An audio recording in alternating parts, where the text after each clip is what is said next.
webinar for oil and gas services professionals on digital options for oil and gas service marketers.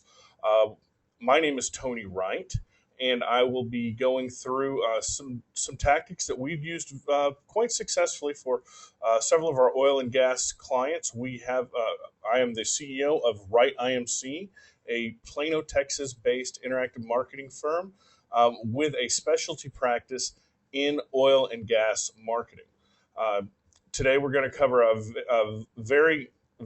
lot of varied topics. But just first, a little bit about me. I've been doing internet marketing for 15 years. I was the director of digital for one of the largest PR firms in the world before starting WrightIMC 5 years ago. And we have lots of different clients in different verticals.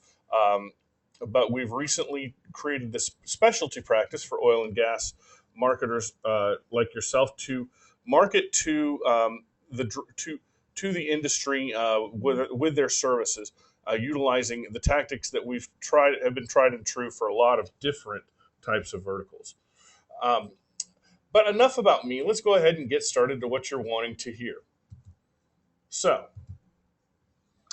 first thing that you need to understand is modern digital marketing is about creating an online footprint that fills your sales pipeline.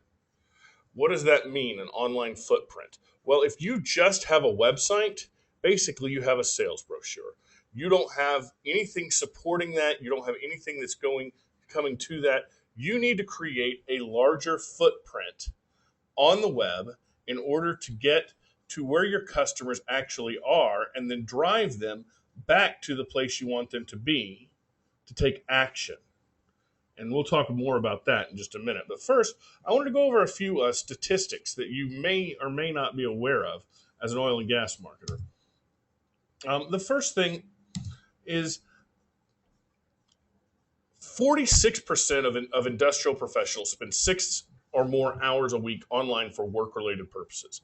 We hear a lot of people coming into WrightIMC and saying, I'm in the oil and gas industry. Everything is done by a good old boy network. I don't need any kind of internet marketing strategy or digital marketing strategy. The thing is, you may not need that in order to grow, but if you want to grow exponentially, you really do need to start working now. It's becoming more and more important in every industrial market, including oil and gas, to have a plan to market digitally. For example, I always use this example. We have one client, the largest parking lot striping company in the world. When they first came on, they said, everything we do is word of mouth and contracts. We don't need any digital marketing. We convinced them to go ahead and do a trial program. Since then, we've been responsible for tripling their company, and they took the entire company to Hawaii last year because of it. Unfortunately, they didn't take us, but they sing our praises every day, because what they found out was, while they had foot soldiers going out and knocking on doors and trying to sell their services for parking lot striping, what they ended up with was the people that they couldn't get to, the churches, the other little things. I don't care how big your sales force is or how large your company is, you most likely, I'm going to say you don't have a sales force that's large enough to reach every single customer. That's why you need digital marketing. And digital marketing is what the people in your industry are using to find services like yours. Just for example, there's more than 5,500 pages on Facebook dedicated to oil and gas related services. And I did this search, and this doesn't even include the companies.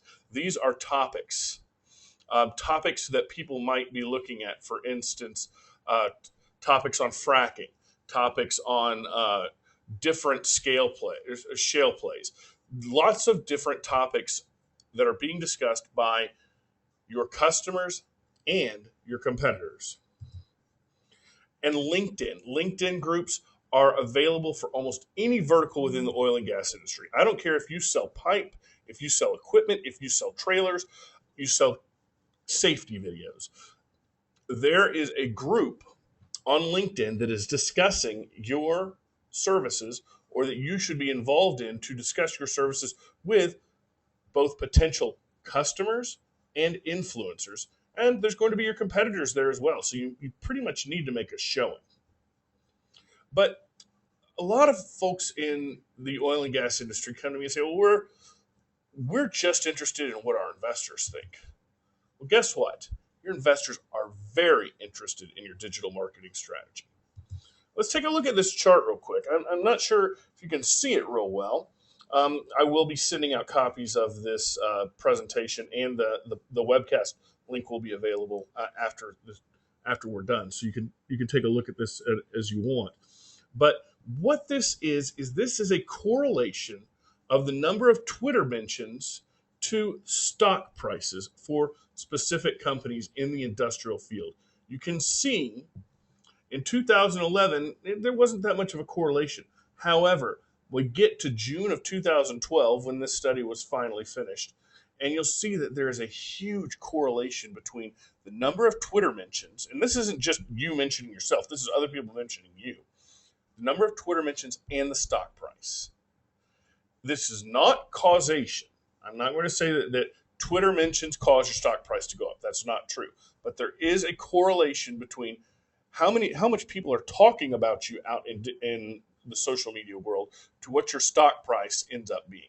For those of you that are private companies, what it means for you is the more people are talking about you, the more people are engaging with your brand and know about you and are more likely to create a brand preference down the road. Bottom line is your audience wants to hear from you digitally. An opportunity is knocking. Our friends at Sparks Research, who they are a research firm out of South Carolina that does a lot of different work in different industrial fields and surveys different people. They did a big survey on oil and gas decision influencers, and specifically millennials, which is a younger crowd. But it's also the crowd what we call the intern effect. The intern effect is something that we say when if you're in a B2B business and the CEO comes in and says, "Hey, guess what? I need to find a new supplier of drill bits or a new trailer supplier. Can someone get me the list of the top 5 trailer suppliers that could service us?" Well, the intern goes out to find that list. You think they might be, utilizing some sort of fancy data sheet that the company has, but in reality, the list that comes back looks a lot like the front page of Google. And those millennials, those ones that are the influencers of the CEO and the decision makers, they want to be marketed to through digital means. In fact, the only other way they said they wanted to be marketed to was television. And frankly, most of you guys, that would be completely untargeted and expensive, and it wouldn't be something that I would recommend for most oil and gas services companies. The Sparks Research also, they concluded that these millennials, they actually don't have a brand preference. So the old guard, the guys that have always been there, your competitor who has been in the business for 30 years and has all the networking ties in the world, well, when that CEO says, "I need a vendor," those millennials who are putting that list together, they don't know who that guy is, who the big player is. They only know what your digital footprint. Remember that digital footprint we talked about, how big that is. And the leaders in the fields usually don't have as large of a digital footprint as they should. So is a real chance for some of the smaller oil and gas companies to really take a foothold and steal some business from their larger competitors. Last thing, and this is something that's important to understand, there are people that are catching on that digital marketing in the oil and gas services industry works. Oil and gas digital advertising costs are rising rapidly. We have several companies that are seeing their cost per click on Google AdWords campaigns increase exponentially, especially in the royalties field, land royalties field. Other fields are also increasing their costs. The good news is it's still very economical compared to other media, including trade magazines and including probably what you're doing right now. So now is the time to get in and get everything going so that when those costs do rise, you're ready to optimize. You already know what works and what doesn't, and you don't have to waste a lot of money when it costs 3, 4, 5 times as much. We've seen this in other fields, emerging fields, on digital marketing, where if you get in early, learn what works, then when the market starts flooding, you actually are a lot better off than your competitors because you've already done the groundwork where you know what works. Well, let's get into some nuts and bolts here.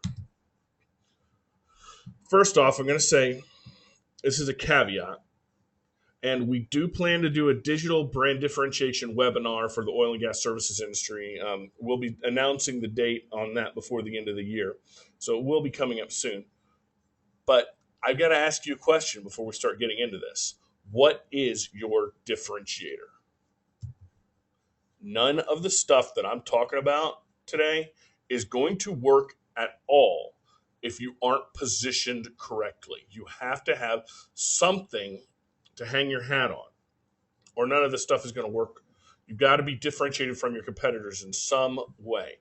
And that's a whole webinar in and of itself. And if you're interested in that, I highly recommend you get in touch with us. We will be sending you an email inviting you to that webinar. But if you don't feel like you're differentiated enough, that's okay for right now. But right now, just take some notes on what you need to do once you do get differentiated. But the bottom line is, if you're going to try and go push this stuff out tomorrow that I'm going to talk about, and you look the exact same as all your competitors, there's a good chance it's not going to work as well as you want it to.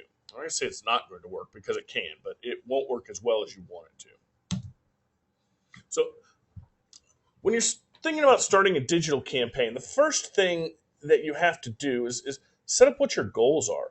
We like to work backwards in digital marketing. In other words, let's start with where we want to go, where we want to be, and then figure out how to get there.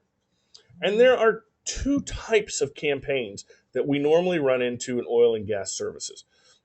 One of them is if you're trying to influence attitudes. This would be more on a larger scale. For instance, if you're trying to persuade people, for instance, as Chesapeake has tried to do on the Barnett Shale, trying to persuade people that the drilling is a good thing, or if you are in the services industry, trying to convince, trying to do more branding.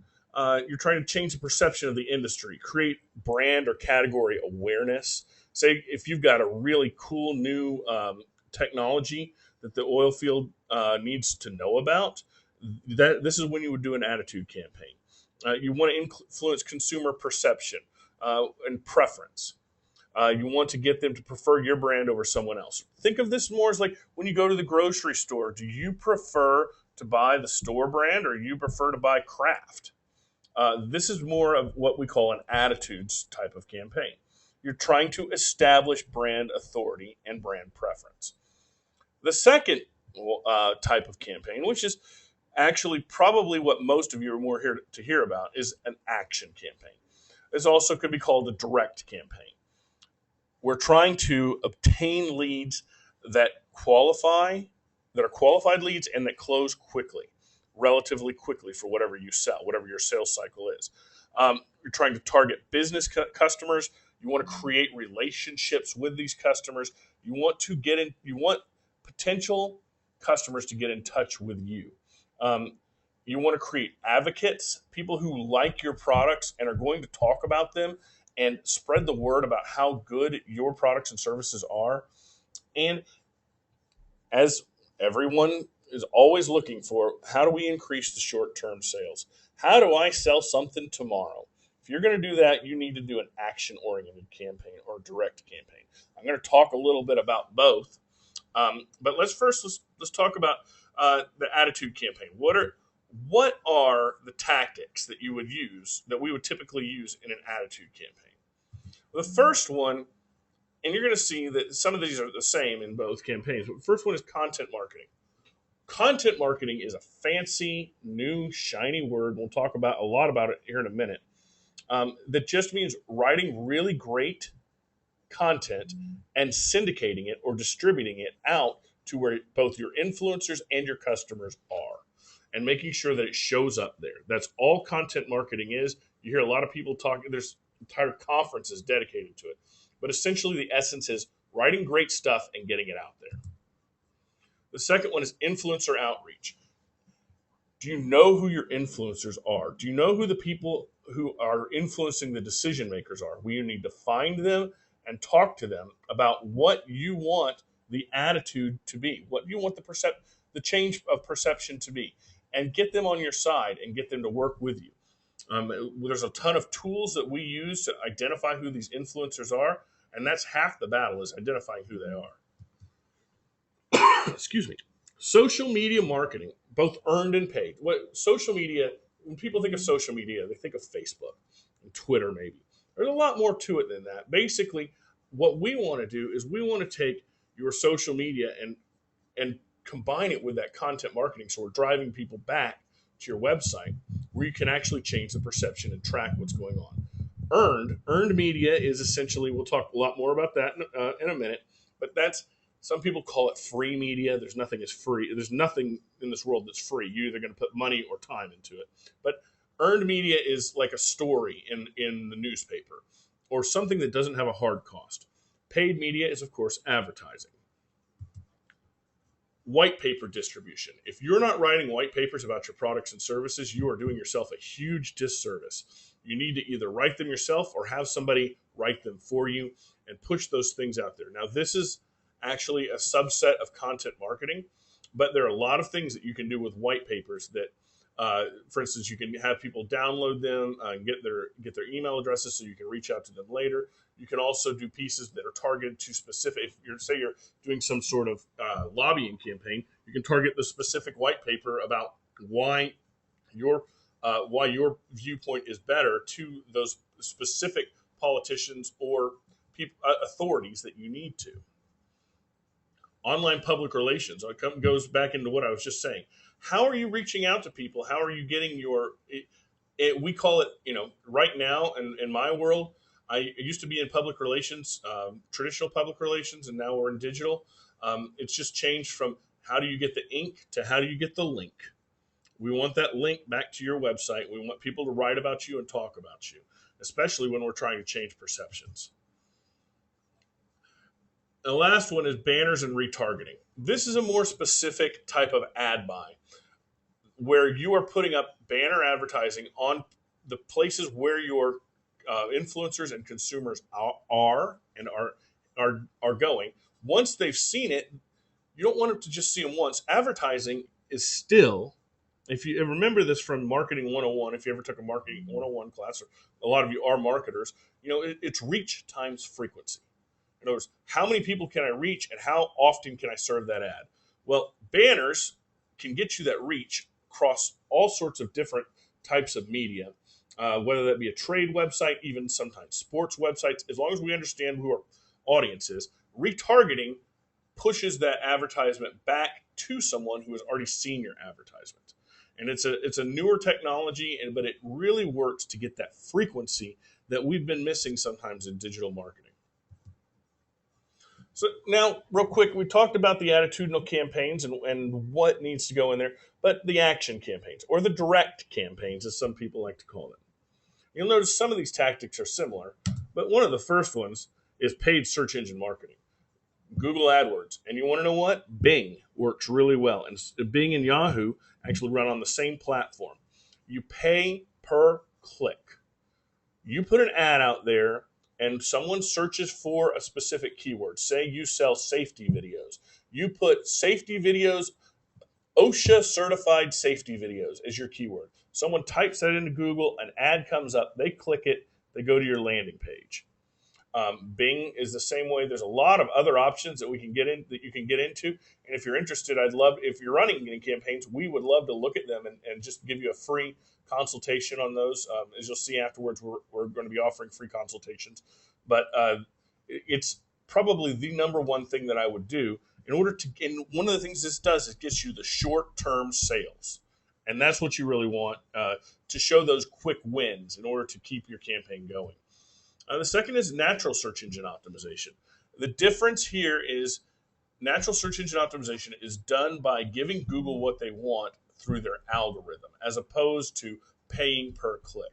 There's a whole science and art behind this, and this is actually what our firm WrightIMC is best known for, is our expertise in natural search engine optimization, or getting you to show up number one in Google. I hate that phrase, but that's basically what it is. We're getting you to show up in Google, but we're also very cognizant of that digital footprint, that large digital footprint that we're trying to do.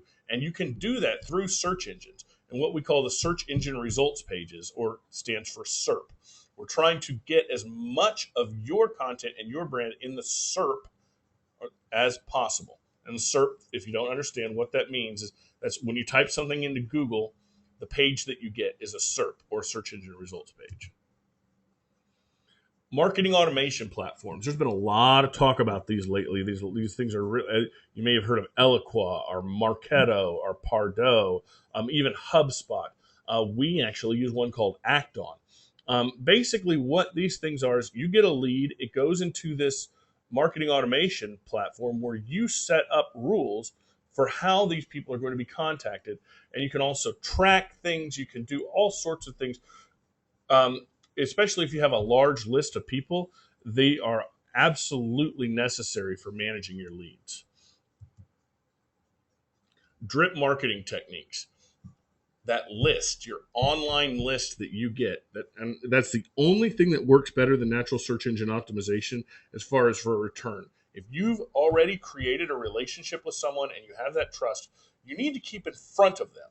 And you need to be doing that through drip marketing. Drip marketing can include email, just reaching out every once in a while, you're dripping on them, telling them, hey, we're still out here. When you have a need for that video because OSHA's breathing down your neck, come see me. And when the time comes, if you've done it right, they will remember you, and you'll at least get the chance. Most likely, you'll get the business. Email marketing and list building. It's vital that you create your own list. You can go out and buy a list. In fact, we did that for this webinar, and I'll tell you, it was pretty much a complete failure. The only people that are really here are people that we've had direct relationships with. Buying lists doesn't work most of the time. But if you build your own list, some people that have opted in, that are interested in your stuff, even if they're not your customers, and you keep communicating to them, you will get sales off of that list. Social media and influencer outreach, we talked about this in the action campaign. Same thing. We want people to talk about you. We want people to talk about your products and your services and how awesome they are. And you want those influencers to do that. And you do that through social media and by identifying the influencers out there. And then content marketing. The content marketing works both ways, because content marketing actually helps your search engine optimization and everything. And we're going to talk about that in the next slide, which is digital integrated marketing communication. The WrightIMC, the name of our company, IMC stands for integrated marketing communication. And the reason being, everything we do is nothing we do is a standalone tactic. Everything we do works together. None of the tactics that we've talked about so far, that we're going to talk about coming up, are actually standalone tactics. If you just come to me and say, Tony, I want you to do my SEO. Okay, fine. The problem is I can't just do SEO. I've got to do content marketing with that. I've got to do some PR. I've got to do some social media in order to make it work. You can't just do SEO. You have to do all of these things together. And of course, we put them together in a package so it all works. But if someone is just doing your SEO and someone else is doing something else, these things don't work in a vacuum.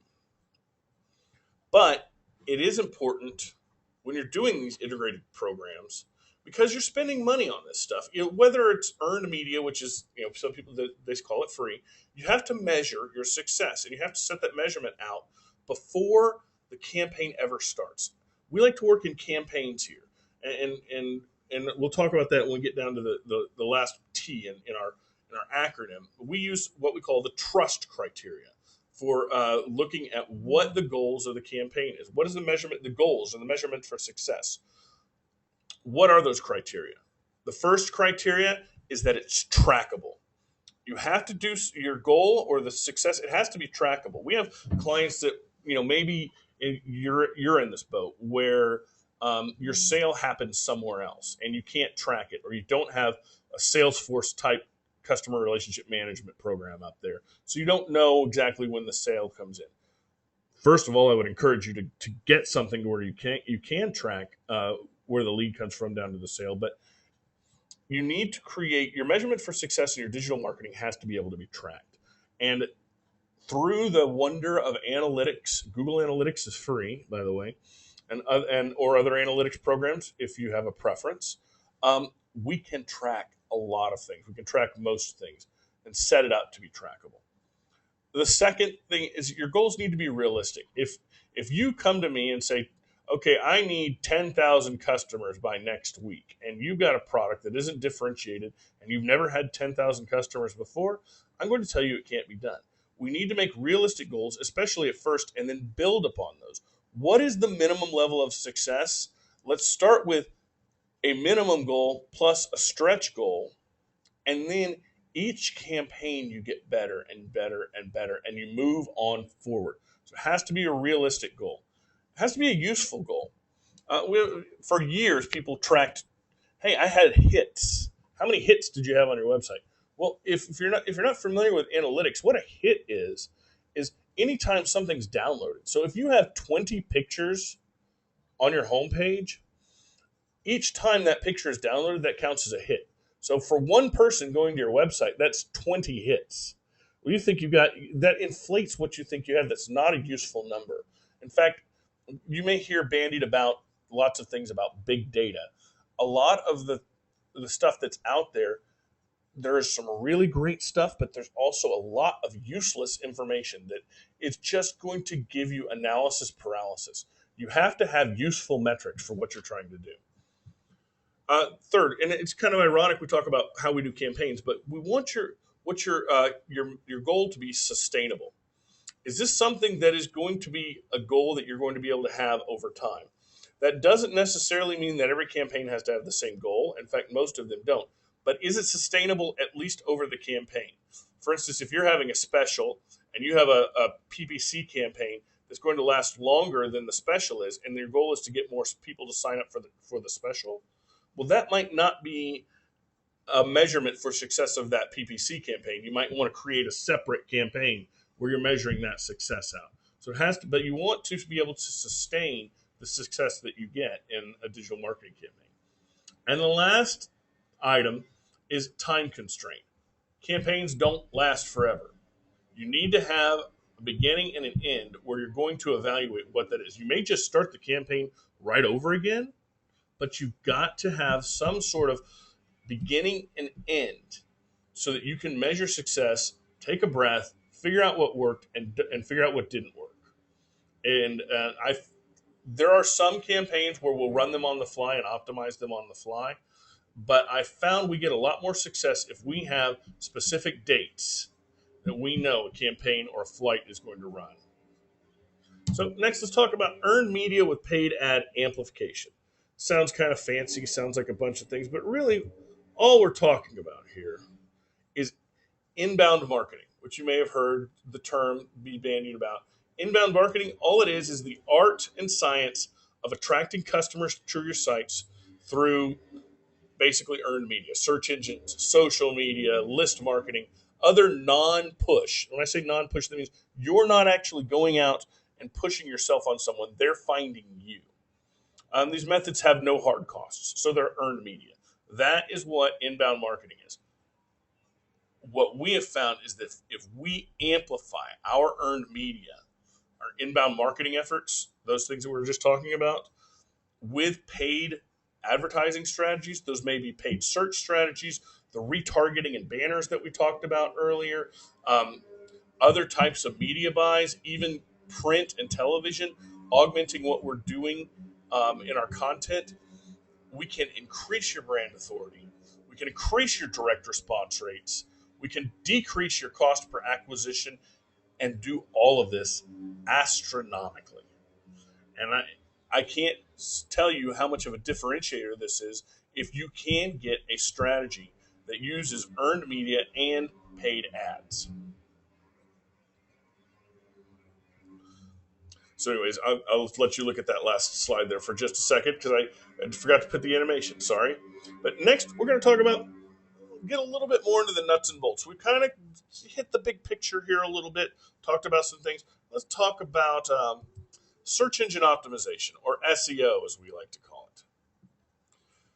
First thing you need to understand about search engine optimization, there are a lot of misconceptions out there, a lot of people selling snake oil that just doesn't work. What we've been doing, search engine optimization, is more like public relations. But you have to understand something. You think people search like this. They go to Google, they type in a keyword, they go to my landing page. Your landing page being the page that they click on from whatever the search engine is, whatever the search engine listing is. They click on my result, and then they buy my product. That's what people think happens. How? That's not true. Here's a little bit more of an example of how people actually search. It's not truly, but this is my example. How do people actually search? Well, they go to the search engine, they type in the keyword, they click on the natural listing being that free listing that I'm talking about. It's not really free, but you know what I mean. They go to site A. They click on a link in site A. Then they get bored and they go to an unrelated site. They get up, go have a Coke. They go back to the search engine, they type in the related search. They click on natural listing number 3. Click on a link to research more about the product or service. They're doing this for their boss. They're a millennial. They have a real short attention span. So then they continue researching the product, but then they get bored. So, they don't have filters at their work. So they go ahead and look at porn for a while. Then they go back to the search engine, type in more relevant keyword. Because they've done some research, so they know kind of what they're looking for. So they type in something a little bit more relevant. Then they click on the paid listing, and then they buy the product. You can see it's a complicated process and a longer process. And when you're looking at your analytics, you think, hey, my paid search got me all of these leads if the scenario goes exactly like I just pointed out. But in reality, it was those natural listings and the research and even the stuff that's out there from your competitors that ended up getting you the sale. But it's your digital footprint, that large digital footprint, being there where the customer is when they're looking for it. That is what you want. Well, your digital footprint includes your search engine optimization, or your search engine results page. Right here, what I've got is some search has changed in a lot of ways. I've got how do people search in 2008? Well, in 2005, you can see people. What this is a heat map showing where people's eyes were. Basically, people do these studies and they stick these apparati, I guess would be the word, on people's heads and watch them while they are surfing and searching on the internet. Well, back in 2005, you can see everybody was looking all over the page. They were looking they were looking for everything. 2005, Google was only 4 years old, and most people were still getting used to the internet. 2008, we'd been trained. We knew where the good stuff was. It was right over there in that left-hand corner, and that's what we knew was going to be the most thing that we wanted to look at. So first, look at the top 5. What people did in 2008 was they looked at the top 5 results. Then they clicked on the top 3 results. They discounted the sponsored link or the paid ad. They didn't like the paid ad. And somewhere between 63% and 79% of all the clicks were the top 3. So if you weren't in the top 3 in 2008, you were pretty much SOL. You weren't going to get any traffic from search engines. Let's take a look at how people search now. What I've got here is a video, if I can get it to play.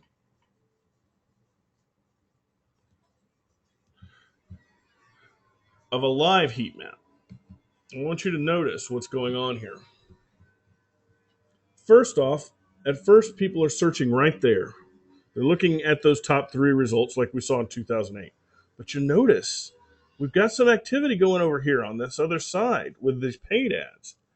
As people keep searching more and more, you start seeing, yes, those top results are still the top, but we're getting a lot more action going on the paid search ads and on the other side. So it's not quite as bad as it used to be, but it's still best to be towards the top. Now, I'm going to teach you how to do search engine optimization. This is the cornerstone of actually all of our digital marketing programs. We call them the 4 C's of success. If you do these things better than your competitor, then you win. Those 4 C's, let's start with the first one. This is your code. This is where a lot of people freak out. This is HTML, your content management system, all those technical things. If there's any IT guys on there, you're going, oh, yeah, I know all this stuff. But your marketing folks, they freak out about this stuff because it's not in their wheelhouse. I don't recommend that you try to fix the code, but I'm going to tell you a secret. The code is the foundation of the house, but it's also the easiest thing to fix in most organizations. In fact, in our search engine optimization programs, almost all coding errors, unless it's a really, really large site, are fixed within the first month of the program. That's the first thing we fix. You got to fix the foundation before you can build anything on top of it. And your code is your foundation. Google's gotten a lot better at reading code that is not that good, but it still can be an issue. And we want to make sure we fix everything. If you don't know how to do it, hire somebody to do it. You don't have to hire me, but you can hire. There's a lot of people that can fix code. Fixing code is not SEO in and of itself. That's just one part. The next thing is content, and this may seem kind of obvious, but it's amazing to me how many people we have come in, especially in the oil and gas field, where they say, you know what, I want to show up for pipeline casing, and they don't have pipeline casing on their website anywhere. They've used other words, marketing speak, trying to sound smarter or really smart with some sort of scientific speak or market or some sort of other type of jargon. Words mean things. Without words, you're invisible to your audience. You have to have those keywords in there, and those keywords have to make sense not only to the search engine but to the audience. So you can't just stuff your website with keywords and people used to do that, and it used to work. Doesn't anymore. Content, and it's not just the content on your site. We'll talk about this in a minute, but it's the content that you place on other people's site. We've talked about content marketing and how that's just writing great things and getting it syndicated or pushed out to other places. That's what I'm talking about there. Connections. This is what separates good search engine marketing from great search engine marketing. It is the most important part of the Google algorithm and the Bing algorithm and the Yahoo algorithm and just about any other search engine that's worth its salt algorithm. Links. Links and likes is what we call the woofie. Woofie is basically the currency or the karma. It's from a book that was written a few years ago, but it is the currency of the internet, basically. It's the currency of search. The quality of your friends, in other words, the quality of your connections or the people that are linking to you, tells Google a lot about you in general. If you've got bad places linking to you, you can actually get penalized and drop. In fact, you may have heard, if you're in SEO or have worked with an SEO or worked with search engine optimization in the last year, you probably heard the words penguin, panda, and hummingbird. Some of you might have even heard about manual penalties because there's been a lot of those too. Basically, what that is that's people who are getting links, either paying for them, which is against Google's terms of service. You can't just go out and pay for links. Or getting links from spammy neighborhoods, other places, and having those links come to them. That tells Google that you're spammy too. It's all about the crowd you hang out with, and those links, that's how Google judges you. The fourth C is communications. Social gets you links. It gets you the connections. It's how we syndicate things. Content on other property helps you get links. Good content gets links. Remember how I always said this all works together? The communications, the social media, how it works with the content that then helps bring with the search engine optimization to bring back to the website that has the solid code. It all works together. You do those 4 things on this slide better than your competitor, and you will beat them every single time. I guarantee it. And I don't give guarantees very lightly because Google actually tells us don't give guarantees. But I have never seen a case where if the person who was ranking higher was doing all of these things better, where they weren't doing all of these things better than their competitor. So the link economy. We talked about how important links are for search engine optimization.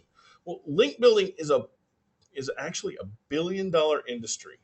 There's more than $1 billion being spent on building links, whether that through content marketing or what used to be bought links. 2 years ago, it was everybody was buying links. I'll have a confession to make. In my career, I estimate I've bought well over $2 million worth of links. I stopped buying links 3 years ago because we saw the writing on the wall that Google was going to start cracking down on this. But there's still a lot of people out there selling links. And I'm not going to say that it doesn't work, because it does, but it works temporarily. And eventually you will get caught and you'll get a penalty and you'll be in trouble. And remember, Google controls Google. Nobody else does. And if they don't like the way that you have links coming into your website, they can push you down. Social media naturally generates links. If you put something out on Twitter and people read the article, they might want to put that on their blog or another social media site and get you links. But you can get kind of in trouble with this. Say somebody says, I want to write a blog post, and they ask for money, or you sponsored their cause or whatever. That's cause marketing is a really great way to get links as well, just as an aside. But there's something called a no follow attribute. And this is in the code, and you'll see, just actually look, all you have to do is pull up the HTML code in your browser. Just go to whatever browser you're using. It's usually under view source. Just do a control F for find and look for no follow where on the page where you have the link. If that no follow is right before your link, that means Google's not giving you credit for it. People do that because it keeps them from getting in trouble for selling links. Google has actually said this is what you're supposed to do if you're selling links. So I hesitated to put this in this webinar because it is kind of a geekier subject. And if anybody's interested in geeking out, please, please, please call me or email me, because I would love to talk about SEO all day long. But you need to be aware that if you are getting a link from someone, make sure that it doesn't have a no follow or it doesn't count towards your search engine optimization. So integrated marketing teams with creative ideas are far more successful than standalone SEOs or SEM, social media marketers, SMMs. I know we've talked about this. It all works together. But if you have an integrated marketing team that can help you figure out creative ways to get links, that's where you get the success. That's what we've built here at WrightIMC, is an integrated marketing team that is creative. Standalone social media people, standalone SEO people are living in a vacuum most of the time and don't always understand the best and most technically correct and creative ways to get the links. You need both the right brain and the left brain to do SEO. Let's move on to content marketing. It's shiny. It's something people are talking a lot about. Shiny, happy content marketing. It's such a buzzword. I see it in just about every publication I read. But you know what? Content marketing is not new. Content marketing is not magic. Content marketing is simply writing great stuff. If you are not a natural-born communicator or writer, you need to have someone on staff or hire someone who is. They don't have to be a subject matter expert if they're a good copywriter. In fact, sometimes it helps to not be a good subject matter expert, because you're looking at the content or how to write the content and communicate it to your customers, especially if your customers aren't subject matter experts in what you sell. But they're looking at it through different eyes than you are. They see it differently. So content marketing is simply writing good stuff.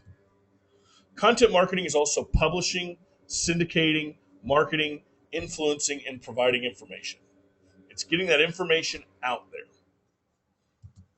Content marketing has and always will be here under any name.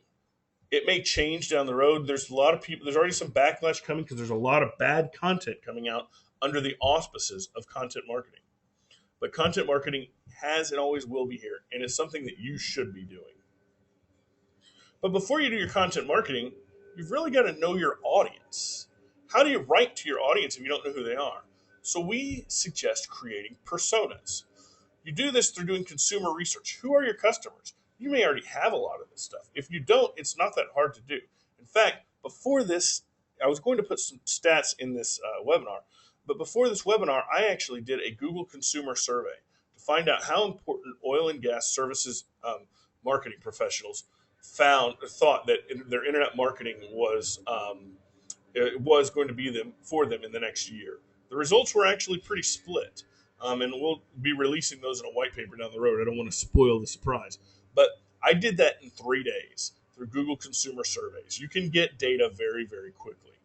Or you can spend a lot of money and do a lot of really dedicated research, which I'm all for as well. Just you need to make sure that you at least can trust your numbers and understand who your consumer is.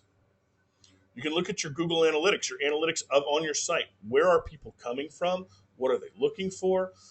What pages are they going to? Can't really see as much what they're looking for anymore. Google changed the rules on us on that about 3 months ago.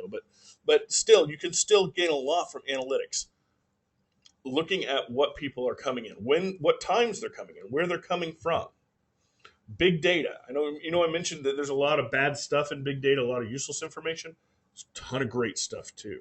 You know what? I can take, if you have your email list, I can run your email list through a database and I can find out a ton of information about your existing customers. Everything from what they're more likely to vote, if they're more likely to vote Democrat or Republican, or if they're more likely than the average person to have an American Express card, all sorts of things that you can find out about your customers that you never knew just by running their email address through a database that has all sorts of that monitors. I think it's several million e-commerce sites. So if they've ever bought anything online, we know what their habits are. Social listening. Social listening is simply just listening to what people are saying out there on social platforms and answering the questions in your way so that you understand what's going on. Social listening is one of the fastest growing parts of WrightIMC because the data that we glean can truly push any campaign that we're doing towards a very, very relevant place for our customers. And pipeline segmentation. No, I'm not talking about oil pipelines. I'm talking about your sales pipeline. How do you have your customers segmented?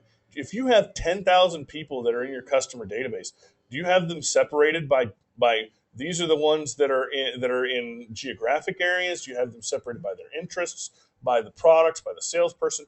You need to have them separated by a number of different things. You need to be working on your list and segmenting it out so that you can utilize the most proper communication to those people.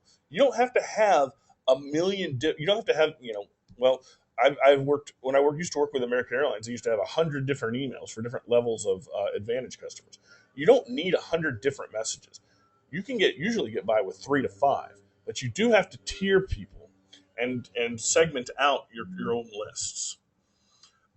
The knowledge of your audience determines the appropriate campaign tactics. We've talked a lot about different tactics. I don't know what tactics you should use until I know who your audience is. So the first thing you got to do is figure out what that is. So in content marketing, the first step, we know our audience. Here's something else you can do: curation. Well, it's not stealing if it's research. It's what my professor used to say. You know what they used to say? Find it one place and you copy it. Well, that's plagiarism. You find it 3 places and you put it in your own words. That's research. First thing is you need to understand fair use laws. You can use other people's content on your website, but you can't use all of it, and you have to give them credit. It's usually okay to use the first paragraph in a link. In fact, if you go to the WrightIMC blog, you'll see that every Monday we put out a digital marketing roundup that is basically curation of what happened the week before in digital marketing. We're actually creating a digital marketing roundup for the oil and gas industry, so stay tuned for that. That'll be coming very soon, as well as the section on for our specialty website for our specialty practice. But you need to understand fair use. Link to what you love. If you link to something, you know what? Send them a note, and a lot of times they'll link back. Don't curate. Don't just curate comment. You need to have an opinion. Go see our digital marketing roundup. You'll see we haven't just talked about what happened. We put our opinion in there. Also, you need to take a stand and understand what's going on. In fact, there's a link here to a white paper that we did where we surveyed customers on if a company's political or controversial political or social stance affected their buying habits. And the results are fascinating. What you find out is that it does for some people, but in the long term, by taking a stand on something, you actually end up gaining customers. It's a fascinating read. It's about 30 pages with a lot of graphs and charts, but I highly recommend going and getting that if you're interested in that type of thing. I'd be happy to talk to you about it. I did all the research on it and wrote it. So it's a kind of one of my little babies. So curation. You say, well, all these other people are putting news out there. You can't be the first to put that out there. You're not a newspaper. You can't be first. Be the best. This brings us to the WrightIMC tagline, which is results give knowledge. Of course, that has a double meaning. We think that we give our clients results. We give, meaning that we're very flexible on our terms and how we work with clients. And you're not going to find a more knowledgeable bunch in the country, in my opinion. But it also has a deeper meaning. It means that the results that you get from every campaign give you the knowledge for your next campaign. You remember when we talked about trust and the trust criteria? The last one was time constrained. One of the reasons is because you need to know the results in order to give you the knowledge for what to do next. Search is the compass for your market orienteering. If any of you were Boy Scouts, don't know or you know what orienteering is. If you don't, basically, imagine being dropped in the woods with nothing but a compass and some coordinates, and you have to find your way around. Search is your compass. It helps you understand where to go for your digital marketing. You need to be looking at your analytics and your search marketing program, and that drives what we do for the rest of it. Both paid and natural search analytics provide maps for social media content strategies. I want to know what people are searching for, and that's going to tell me what to write about and answer their questions. Keywords are comforting. We talk a lot about keywords and what people are typing in, but wordsmithing is overrated. Remember, you are writing for your audience and the search engines. But if you have to make a choice, write for your audience. The search engine isn't going to buy anything from you. Google Analytics works great for mining valuable data, content creation data, even if you can't get keywords anymore. A couple months ago, I kind of alluded to this earlier. Google said stopped providing us with the keywords that people were coming in and looking at. Looking from Google. When they typed in the keyword, it used to tell us where they came from. Now it doesn't. But we can still glean a lot of data by just looking at the page that they go to. And there's a lot of other ways to do it. So you still can there's still a ton of valuable content you can get from just understanding your analytics data. So real quick, I want to talk about social listening. You need to know what your audience is saying. Social listening involves listening to your existing customers, your prospects, your competitors, your employees, industry influencers. You need to be listening to what all these people are saying because it helps you to understand where to go with your strategy. That, along with your search data, it's another point on your compass, basically. Before beginning your social listening campaign, you need to create a list of what you're looking for. Don't confuse big data with lots of data. Remember talking about all that useless data points? Make sure that you're looking at the right things. And that goes back to what are your goals for the campaign? What are you trying to accomplish? Are you in one of those action or attitude campaigns? You need to be looking at what people are looking for. And you know what? When you're doing social listening, go after the easy stuff first. Data overload is inevitable when you start bringing in all this information about what people are saying on the internet. So social listening tools, they can be really expensive. Mutual tools like Radian 6, and which is the most popular tool, we use and resell a tool called Mutual Mind, which I think is just as good, but quite a bit of a lower price point. They can be essential to some companies. If you're a large brand and you're not utilizing one of these, and I say a large brand meaning you have over 200 employees, you could be in trouble. You need to have one of these tools monitoring what's going on just for your own reputation's sake, not to mention all the social listening opportunities that you have. So they can be expensive. Larger companies also really should consider social media command posts. What's a social media command post? This is a social media command post. Set up a ton of TVs in your office where people can look up and see what's going on in real time, how people are talking about your company. They're not that they're relatively inexpensive for larger companies. You can get them as low as $10,000. Sometimes, depending on what all the bells and whistles you want in there. But it's great for your social media team to be able to look up and see what's going on in real time on multiple screens. Plus, I'll be honest, it looks pretty impressive having it in your office. But what if you're a smaller company and you don't have any budget for social ears? You don't have the budget to really do what you're trying to do in social listening. Here's some free tools, and I'm not going to go through these really. You can look at these on your own, but these are a lot of free tools that you can find. You know what? If you need more, just go Google free social listening tools. There's lists and lists and lists of tools that you can use for different aspects of social listening, depending upon what you want to do. Okay, so you're doing the social listening. You've got all this information. What do I do with this information? First off, you answer consumer questions. That is the most success. That's the best use of your time is answering consumer questions, whether it's through content or social media, however you do it. Appeal to your audience's interests. If you notice that all of your audience really loves golf, maybe you should do a post with some golf metaphors about your service. Now, this is something that gets a little bit more complex, but I couldn't go through a webinar without at least mentioning it because it's so big in our strategies and every strategy that we do.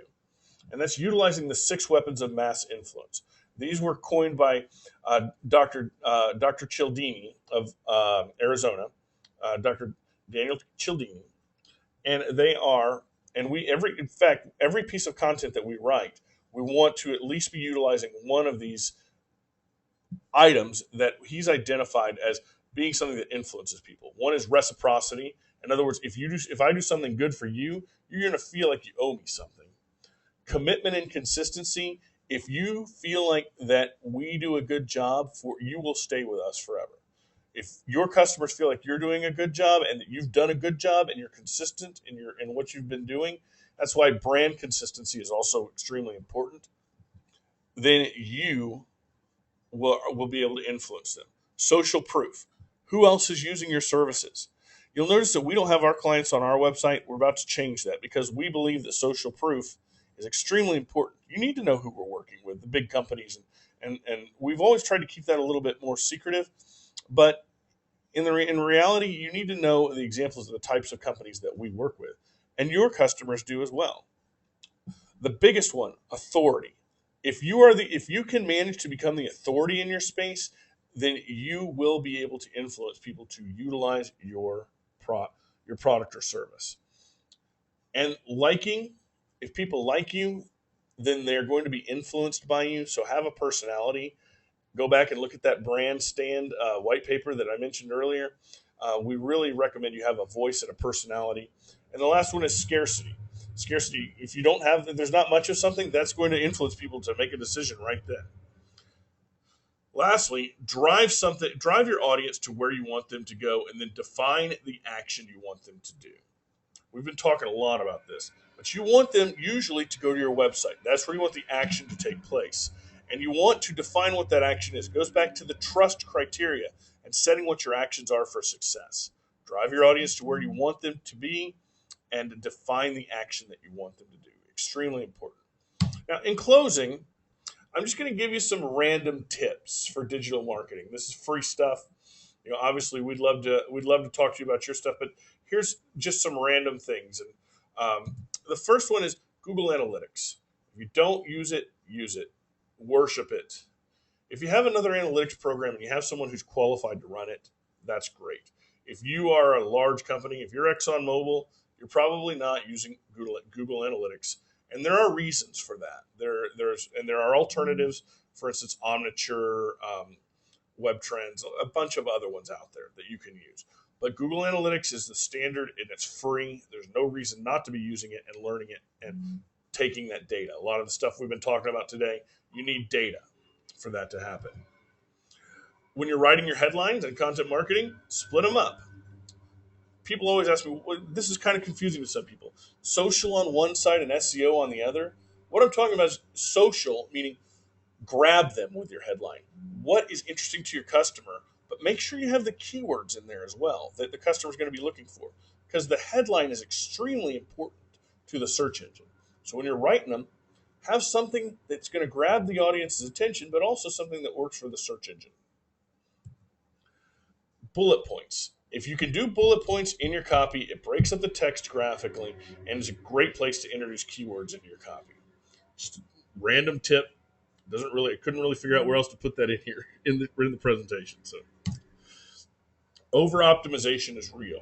Putting too many keywords in there, stuffing your meta tags, putting invisible text, doing on your site, doing all these things that some of these cheap. If anybody's offering to do SEO or content marketing for you for $300 to $500 a month, and they're not just one guy out of his garage who is just looking for some extra money, maybe freelancing, you want to avoid it because it will do you more harm than good. As we've seen in the last year, we've had so many people come into our office with ruined search engine reputations. They're just not even to be found because somebody has done something bad. So be careful who you work with. Vet them out. Talk to references. Look and see what industry things they're involved in. See if they're involved in any of the local organizations. Ask them if they've ever had sites penalized. You know what? I'll be honest. You're not a good SEO if you probably haven't pushed the limits and at least gotten one site penalized. But you should never have had a client site penalized. We do things on the side just to see how far we can push it, but you really, really, really should never get a client site penalized. And most people are going to have a hard time saying that now because of the algorithm changes. But over optimization is real. Don't do it. Always get the link. Always, always, always. If you're getting an article or talking to someone, you're doing a charity, and they're not giving a link back to you, you need to ask for it. Always get the link. Understand that social media drives search, but rarely does search drive social. What does that mean? Social media will drive people to the search engine to look for more information, but rarely do people do a search and then go to social media to ask about something. So you need to understand how those things work together. Answer people's questions. So the best way to create content that is effective to your customers is to answer people's questions. Create a syndication strategy for your niche. You don't have to have your syndication strategy may be very simple, especially if you don't have a ton. If you're doing B2B and you don't have a very large audience, your syndication strategy may be find your audience, get them to follow you on Twitter, and push out everything on Twitter to push them back to the website. Some people it's going to be extremely complicated. Some people it's not. We talked a lot about influencers. Influencers, basically people who are influencing the decision makers. When you can, meet them in person. Buy them a beer. It makes things a lot easier if you become friends or you've met someone in person to ask them to talk about you than if you haven't ever met them or they're just a stranger. If you can't write, find someone who can. I can't emphasize this enough. This is something we see all the time. People think they can write. Everyone thinks they're a writer, and you may be the best writer in the world, but if you can't communicate about your product effectively to your customer, writers will pay for themselves over and over and over again. And lastly on this, just a little bit of a way to think about it if you're an advertising person. Search is equivalent to direct response. Social is equivalent to branding. Content is equivalent to authority and syndication, and you need them all. You can't just do one. Last slide before we get into just a couple housekeeping things. Don't worry, it's all measurable. And that's what I want to tell you. Everything that we do, we measure. Because remember, we're utilizing the trust criteria to set your goals. Spend your money on analytics. Google Analytics is free. Google Analytics consultants are not. It's worth it, though, to have somebody help you set that up that you know what's going on. Track everything and look for the trends in ROI. You want to track as much as you can. Don't get data overload.